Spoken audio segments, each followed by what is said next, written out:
Pagkat ikaw lamang aking kalakasan. Sa piling mo tagumpay ko'y naranasan.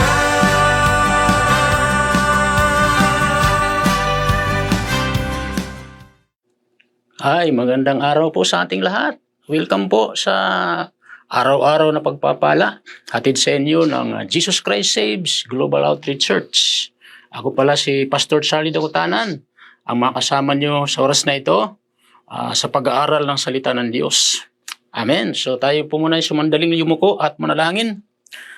Heavenly Father, we thank you sa oras na ito, Panginoon, sa aming pong pakikinig muli ng iyong salita, Panginoon. Pagpalain niyo po ang bawat isa na nakatune in sa mga oras na ito, Panginoon. Father, we thank you.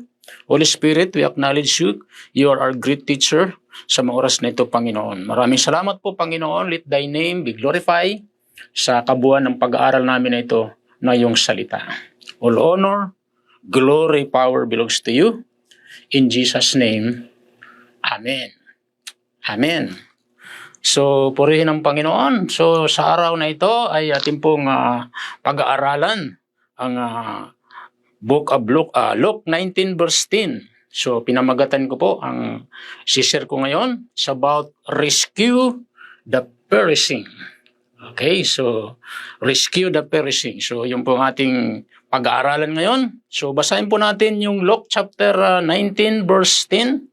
So, sabi ron, for the Son of Man has come to seek and to save that which was lost. Tagalog, ang anak ng tao ay naparito upang hanapin at iligtas ang nawawala o naliligaw. Amen. Lord, thank you once again sa iyong mga salita na aming pag-aaralan sa mga oras na ito. Let thy name be glorified in Jesus' name. Amen. Amen. So, rescue the perishing. Sagipin yung mga mapapahamak. Ikaw at ako, na mga tumanggap kay Kristo, ay inutusan tayo ng Lord to rescue the perishing. Why? Because the heart of God, ang puso ng Diyos, ayaw niya na isa man tao na kanyang likha ayon sa kanyang wangis ay mapunta sa dagat-dagatang apoy. Nais niya lahat ng tao ay mga ligtas at makasama niya sa kanyang kaharian sa langit. Ayaw ng Diyos isa man ay mapunta sa dagat-dagatang apoy. Kaya bilang mga tumanggap kay Kristo, bilang mga anak ng Diyos, tayo po ay inatasan ng Diyos para sagipin ang mga ligaw na kaluluwa. Kaya ikaw at ako na nakikinig ngayon, na tumanggap kay Kristo, ang tawag ng Diyos sa iyo at sa akin ay rescuer. So we are rescuer ng Panginoon. So kung ikaw'y papipiliin, ano ang pipiliin mo? Nire-rescue o rescuer? For me, ang pipiliin ko po siyempre rescuer. Bakit? Kasi yan ang dahilan kaya ako niligtas ng Panginoon. Yun ang dahilan kaya niligtas tayo ng Panginoon. Kaya tayo humihinga, binigyan tayo ng buhay ng Diyos para sagipin ang mga tao na papunta sa dagat-dagatang apoy. Ang impyerno, mga kapatid, ay hindi biro-biroan. Amen? Totoo pong may impyerno. Dalawa lang pong pupunta ng tao, langit o impyerno. Walang purgatorio, mga kapatid. Amen? Ang impyerno ay hindi nilikha ng Diyos para sa tao. Nilikha ng Diyos ang impyerno para kay Satanas. Kaya lamang mapupuntang ang tao sa impyerno dahil sa katigasan ng ulo. Amen? Dahil sa ayaw niyang pagkilala at pagtanggap kay Kristo. Pero sa katotohanan po, ang impyerno po ay nilikha ng Diyos para kay Satanas. Amen? Ayaw ng Diyos isa man mapunta sa impyerno. At ang impyerno ay isang lugar na walang hanggang kamatayan, kaparusahan. Amen? At sino man mapunta roon, everlasting na po yun. Kasi dalawa lang ang everlasting o eternal. First is eternal life, everlasting life. And the second is eternal death. Everlasting death. So, yun po katotohanan, mga kapatid. Kaya bilang mga anak ng Diyos, tumanggap kay Kristo, kailangan mayroon tayong puso para mag-rescue ng mga naliligaw ng kaluluwa. Okay, so, ang tanong natin ngayon ay simple lang. First is, why we need, yan ang unang tanong natin, why we need to rescue the perishing? Bakit kailangan natin sagipin yung mga mapapahamak sa impyerno? Amen? So, anong dahilan? First is, they are scattered. Amen? Pag sinabing scattered, kalat, ibig sabihin walang direksyon ang buhay nila. According sa Matthew 9:36, sabi ron, but when he saw the multitude, he was moved with compassion for them, because they were weary and scattered like a sheep having no shepherd. So sino po yan? Si Jesus nung siya'y naglilibot. Nung makita niya ang napakaraming tao, nahabag si Jesus sa kanila. Nahabag si Jesus sa kanila. Why? Sapagkat nanlulupaypay o sila'y nanlulupaypay at litong-lito, parang mga tupang walang pastol. So ibig sabihin, scattered ang buhay ng mga unbelievers. So hindi pa tumatanggap kay Kristo. Sabog, kalat, walang direksyon. Ganyan din po ang buhay ko dati. Walang direksyon ang buhay ko. Amen? Nung wala pa ako kay Kristo, but thanks be to God, nung makilala ko si Jesus, that was 1987, September 20, through radio, amen, pamagitan ng programang Laging Tagumpay, with Bishop Jonathan Sebastian, hindi na po mawawala sa isip ko yun, buhay pa po si Bishop noon. So ngayon, nasa langit na siya. Pero bagamat siya nasa langit na, may prutas na nandito sa inyong harapan. Nagsishare ng gospel. Amen? So pagkatanggap po kay Kristo, hindi ko po sinarili yung kaligtasan. Binahagi ko po sa maraming mga tao. Inuna ko po ang aking buong pamilya. At sa biyaya ng Diyos, silang lahat po ay tumanggap na sa ating Panginoong Hesukristo. Amen? So, ang buhay ko ganun dati. Walang direksyon. Subalit salamat sa Diyos, nung nakilala ko si Jesus, nagkaroon ako ngayon ng direksyon ng buhay ko. I know, alam ko. Kung ako may mawala sa mundong ito, alam ko ang aking destiny. Amen? Ang langit na inihanda ng Diyos para sa ating lahat na mga tumanggap kay Kristo. So yun pong dahilan why we need to rescue the perishing. Because they are scattered. Amen? And the second, they are helpless. Pag sinabing helpless, that means kaawa-awa. Amen? Matthew 9:36 again, nang makita niya ang napakaraming tao, nahabag siya sa kanila, sapagkat sila'y nanlulupaypay at litong-lito para mga tupang walang pastol. So sa madaling salita, kaawa-awa ang mga tao na papunta sa impyerno. Dahil ang sino man mapunta roon, hindi lamang 1,000 taon, kundi habang buhay, magngangalit ang ngipin doon at susunugin ang apoy. Ang impyerno po ay pinakita po sa Book of Isaiah 66 verse 24. Tingnan nyo na lang pong Bible nyo. Sinasabi roon, ang impyerno ay naglalagablab na apoy. Dagat-dagatang apoy. At din mayroong uod na labas-pasok sa mata, sa tainga ng tao, sa ilong, labas-pasok. At ang uod na yan, imported. Hindi namamatay. Ganon din yung apoy, hindi namamatay. Hindi biro-biroan yan, mga kapatid. Amen? Kaya kailangan na po sa panahong ito, mag-arise na po tayo. Amen? We need to share the gospel. Rescue the perishing. Huwag tayong mahiya, huwag tayong matakot na magbahagi ng mabuting balita. Now is the time to arise. Amen?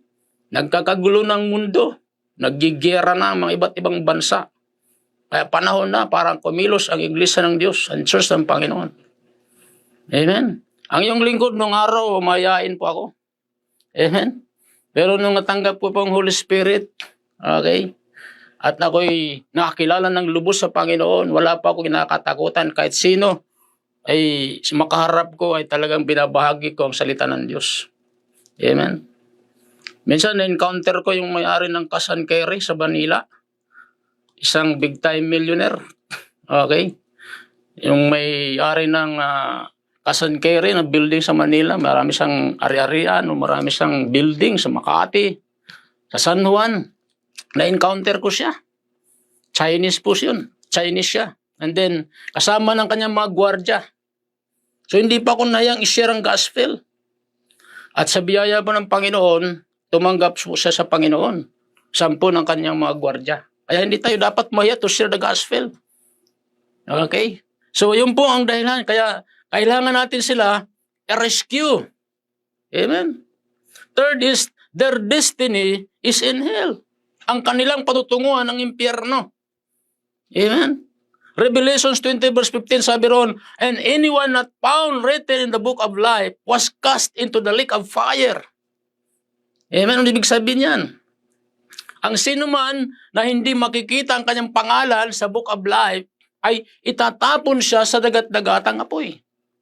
Amen? Yun ang katotohanan, mga kapatid. Kaya sino mang hindi tumatanggap kay Kristo, sino mang hindi pa nakarinig ng Ebanghelyo, ang kanyang pangalan ay wala pa sa book of life. Pero the moment na narinig niya ang gospel, tinanggap niya si Jesus bilang Lord and Savior ng kanyang buhay, automatically, his name, ang kanyang pangalan, ay susulat ng Panginoon sa book of life. At pag nakasulat ng pangalan ng isang tao sa book of life, pagharap niya sa judgment ng Lord, sarap ng pakiramdam. Bakit? Sasabihin ng Panginoon, well done, my good and faithful servant, enter into my rest. So, ibig sabihin, mayroon tayong kaligtasan. Amen? So, yun po mga kapatid. So, hindi ko na po masyadong pa-elaborate. Hanggang 5 lang po ito. So, number 4, why we need to rescue the perishing. Okay, bakit kailangan natin sagipin yung mga mapapahamak? They are lawbreakers. Amen? Ibig sabihin sila ay masuwayin sa batas. Kaya nga naglaganap ngayon yung maraming mga kasamaan sa mundo natin. Bakit? Wala pa silang Kristo sa puso eh. Hindi pa nila kilala ang Panginoon. Pero the moment na makilala nila si Lord, hindi na sila maging lawbreakers. Kaya nga minsan traffic light na, naka-red na, tumutuloy pa rin, walang takot. Lawbreakers Okay, walang Kristo. Pero pag lahat ng tao sa buong Pilipinas, sa buong mundo, tumanggap kay Kristo, may pag-ibig sa Diyos, wala nang masasama. Wala nang lawbreakers. Wala nang kriminal sa bayang Pilipinas, sa buong mundo. Wala nang digmaan. Amen? Yun ang katotohanan. So wala na lahat, kasamaan. Hindi na kailangan ng mga security guard, mga baril na yan. Ibabaw na sa lupa yan Kasi lahat may takot sa Diyos. At ang sino mang may takot sa Diyos, hindi niya kayang gumawa ng masama sa kapwa niya. Amen. So yun po yung katotohanan, mga magulang at mga kapatid. Kaya kailangan natin i-share ang gospel para ma-rescue natin at lahat ng tao, hindi na sila magiging lawbreakers. Okay? Sabi nga sa book of Romans 13 verse 1 to 5, ang bawat tao ay pasakop sa mga pinuno ng pamahalaan sapagkat walang pamahalaang hindi mula sa Diyos at ang Diyos ang nagtatag ng mga pamahalaang umiiral. So, yun po yung palaala ng Diyos. So, kailan tayo pasakop? Kailan magpapasakop? Pag mayroon ng Kristo sa puso. Pag wala, lawbreakers pa rin. Amen? Kaya mga totoong born again, di na po yan mga lawbreakers.